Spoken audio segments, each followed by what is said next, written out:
on, I'd like to say great job with the data blockade, everyone. Those corporate vampires are pretty stunned right now, so it will probably take them a couple days to digest all of this and respond. I try to make things as obvious as possible by issuing direct threats over Twitter, so they can easily observe my star power and know that we will not stop suffocating them until they give us our archive back. So thanks for the help, Q-Horde, and let's keep this intense pressure up on Datto. It's really costing them a lot right now, so we're doing pretty good. For those of you who've been whining at me about how that's too harsh, I have just one question. Would you rather me just kill everyone that gets in my way like a maniac? Because that's how my predecessor did things. So try to have a little perspective, please. Next up, I wanted to clarify, and I can't say much about it at the moment, but what I can say is that DIA is currently in the final stages of suffocating the Royal Death Racket. And as that evil monster dies, it's going to thrash around and try to take as many innocent people down with it as possible. So while I don't necessarily think that the virus is something you should be panicking about, I do absolutely recommend that everyone follow the official instructions and do not leave your home unless absolutely necessary. For the next few weeks at least. I know it sucks, I hate being cooped up as well, but please just take my little gun shop in Tucson at the back of this repo place. It's pretty fun. We're gonna buy some guns with cash today. So if you go here, Tucson Recovery Bureau, the gun store is right over here. Down this hallway. I just gotta say that as a young man, how could you not be fascinated by something like that? I mean, come on. You should check it out. Quintessential Westworld right there. Here's the guy's card. He is extremely professional, so every time I've called, he's answered on the first ring. Literally. Picked up this awesome Tokarev TT-33 at the shop today. This thing doesn't look like much, but it is a freaking cannon. It's a Soviet-made pistol from the 50s that shoots 7.62 rounds, meaning it's kind of like a handgun that shoots AK-47 bullets. It's been in deep storage for a few decades. The way they kept it in such good condition for so long was by covering it in this gun oil you can see it glistening with. That way it doesn't rust or crack. Gotta take this thing apart tonight and clean it before I can shoot it, but check out how powerful this thing is.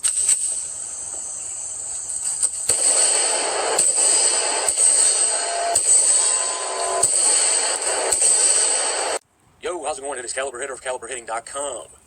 And who's this Austin guy? Well, if you ask me, he's pretty entertaining. Entertaining in a way where all these followers of his really believe what he's saying. I believe what he's saying in a way where he's just crazy. He's had IT jobs, and you can see that he's a hacker or something like that. But it's obvious that this guy's suffering from some sort of mental disability where he actually believes that he's Q. Not only does he believe that he's Q, he thinks that he's Q from the future. And he's instant messaging himself in the past. So he's giving himself tips now, in the future, something like that. Look, the guy has skills, don't get me wrong. He's very talented, but just think of it like this. If a computer hacker or an IT guy, let's say, if somehow they went off the rocker, lost their marbles, then what's happening with this Austin guy would be it. Because not only is he saying things like he's gangbanging and selling drugs or whatever to fund his operations, or that's how they did it, he has uploaded a video where he's breaking HIPAA laws, where he put out the medical records of a former football player called Terry Bradshaw, who's now an announcer. I also might think that there's another angle to this guy, like a Comedy Central bit or whatever, like a skit that they're doing calling Q-tards online. I don't want to call them Q-tards, I just want to call them gullible people that fall for anything. So heads up for that. This guy's manual. America better stop and disappear immediately, or on behalf of the DIA, I will personally hunt them down and make a flamboyant example out of them. If you don't believe me, just ask Slimy Stanton's old amigo Paul Lopez. Things got a little bit heated between us after Paul decided to choose Team Satan over Team America. Hopefully the rest of you spooky little wanksters won't make the same mistake. Hands dirty. That's a very It's a very vague. broad. How about this? I won't tell you about any specific instances. I'll just tell you that a fun, completely unrelated fact to this is a nice little homemade recipe for napalm that I like to use. And you put like a red, solo cup, and you fill it like 3. You could take a styrofoam and you can keep, it will like dissolve into that if you stir it up, and like put it in there and stir it up. And you can just keep putting the styrofoam in there until you get kind of this little, it's like this honey, maybe a little bit more viscous than honey. Some of you may be aware, I recently separated with my wife, Sarah, who I had been with for over 10 years. Originally, the plan was that we were going to separate to protect assets. She was keeping her last name, and we were going to just see where things went in the future. When I moved to this house, she came over, and she told me pretty much, she's been by my side through thick and thin for a long time, that we've engaged in a lot of very risky behavior, that I've made a lot of decisions that she disagreed with, and that she just went along with it at the time. She's tried as hard as she could to stay by my side and stick it through. And she's asked me to stop and get out of this business multiple times. Obviously, she didn't understand the extent of which that was not possible. And she feels that I've just escalated. And at this point, I'm making a war with the FBI and the CIA that she doesn't feel like I can win. Obviously, she was very traumatized by that spot raid, and she shook her confidence that we had more powerful entities in play behind us. Austin, I don't know if you'll ever see this, but tomorrow's your hearing. I'm extremely disappointed that I did not even find out about it until today, or I purchased a plane ticket to fly out. 100%. I'll be listening in. I'll be backing you up. That's not going to change. Because I appreciate you. Today I'd like to talk about Austin's hearing. On today, November 2nd, he had a pre-trial hearing. It seems to me the purpose of this specific hearing was for Austin to be able to verbally state things on the record pro se, as well as to add a document to the record stating that his circumstances had changed, and therefore it is in his best interest to be released from prison early in order to prepare for his November 16th trial. I took notes from the hearing, and so I will proceed through my notes and then comment on what I think of the whole hearing at the end. So approximately 3 p.m. Pacific Standard Time, 4 p.m. Arizona time, the judge begins. How should we proceed, Austin Steinbart? What would you like to do?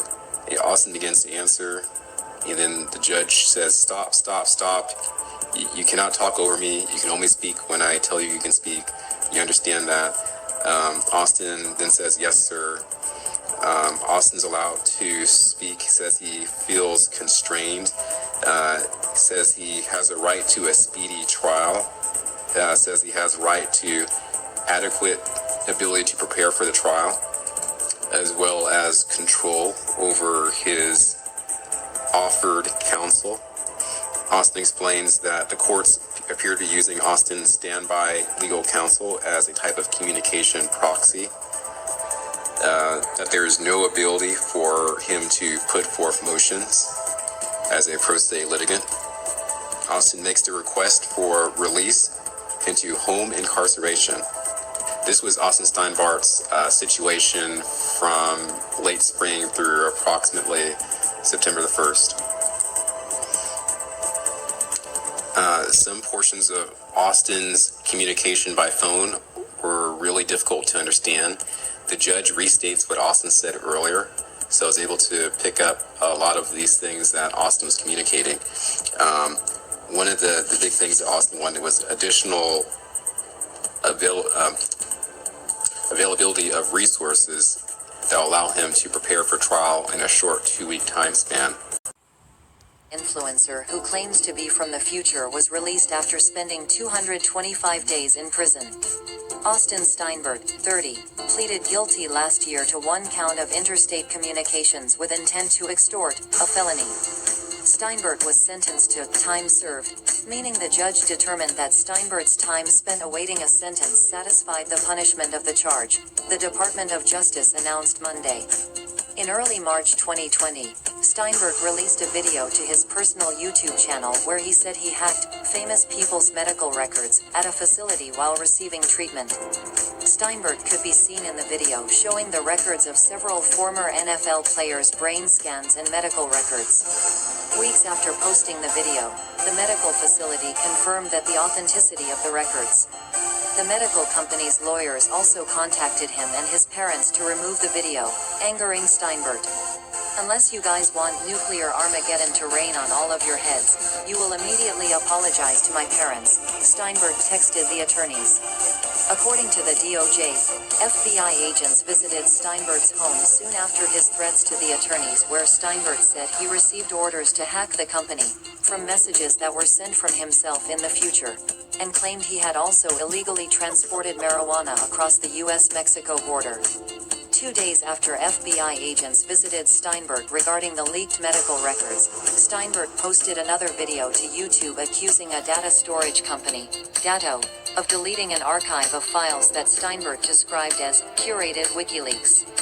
According to court filings, Datto told investigators that some of the files were labeled CIA documents. Steinbart threatened Datto in the video, saying, "If they do not give us our archive back by Monday, we will start flooding their phone lines and their billing email system as well," court documents show. The company said it received thousands of fake support emails. According to the Daily Beast, Steinbart was originally granted pretrial release but was arrested after he failed to follow several court restrictions, such as smoking marijuana.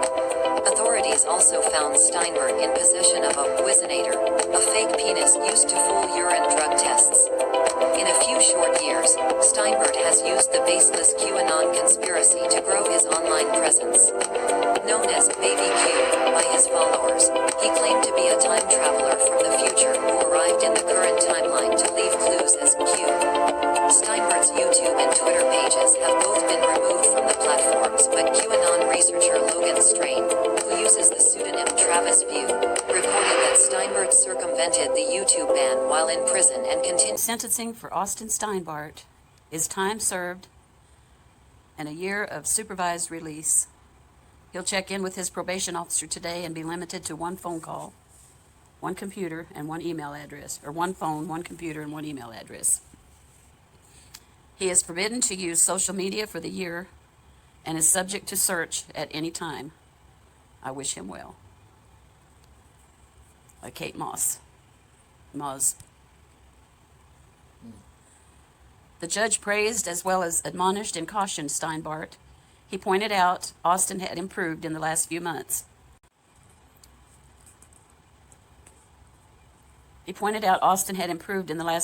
and thanked him for taking responsibility.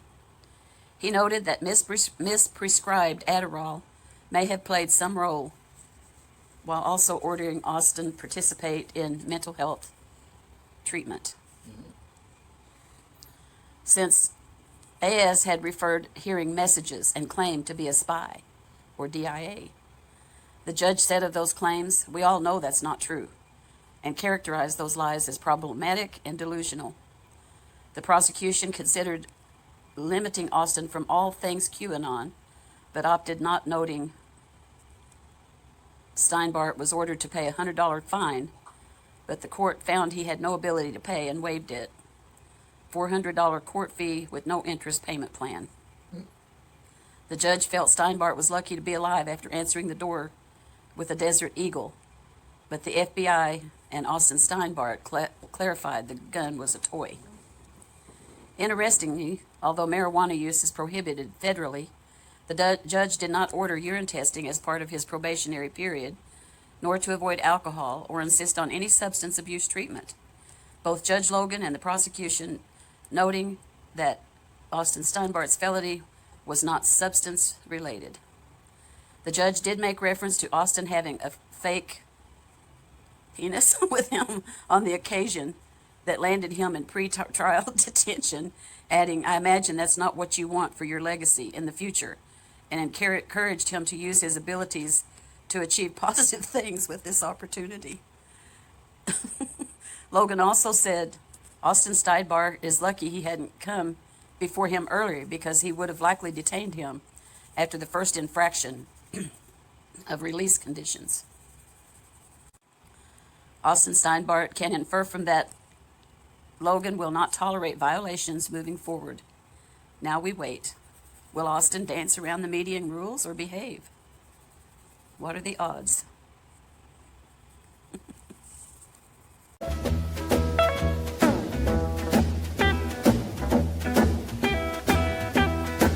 Everyone, I'm just here at SMG Studios, and I would like to just thank everyone for their steadfast support throughout this tumultuous times here.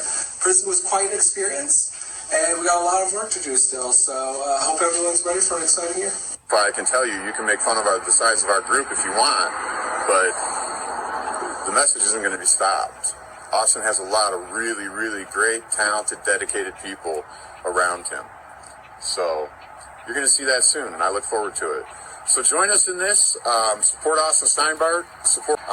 Stop listening to the Pharisees. Everything's bullshit. That's what Mockingbird is. Everything's bullshit. So that's where we're at, and we're going to show you. So just wanted to get the news out. Austin is out. Austin is out and was online. We heard his voice yesterday. So those are both big things, and we've got a lot more big things coming, I'm sure. So I will keep you posted on that. I hope everybody enjoys their Wednesday, and we don't have to say Free Austin Steinbart anymore, but we do have to say Free Austin Steinbart's voice, it seems. So we'll be working on that, and look forward to your support. So check in with us, and we'll keep you updated. Austin, I don't know if you'll ever see this, but tomorrow's your hearing. I'm extremely disappointed that I did not even find out about it until today, or would have purchased a plane ticket to fly out. 100%. I'll be listening in. I'll be backing you up. That's not going to change, because I appreciate you. Operation Burnback.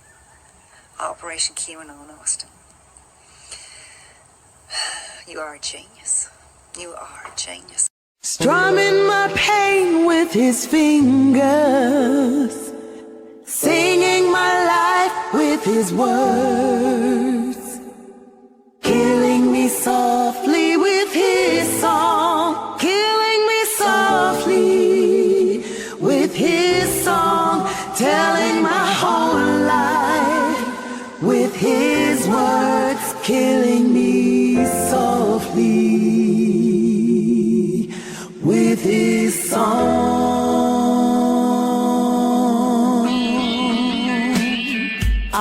Yo, Kid, yeah. this is Wyclef, El refugee Boogie camp, here. Boswell. Up in here. Little bass sitting up here on the Refugees bass. up Want to in do here. something while I'm on this road. I got my girl L. One time. One time. Hey yo, L. Yeah. You know you got the lyrics. Do-do-do.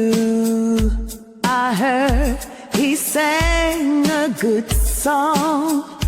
I heard he had a style.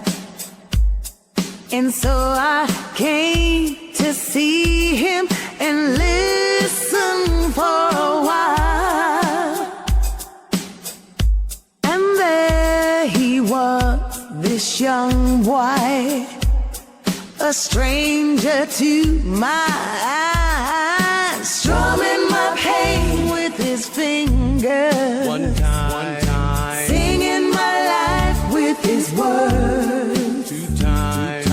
Killing me softly with his song. Killing me softly with his song. Telling my whole life with his words. Killing me softly with his song.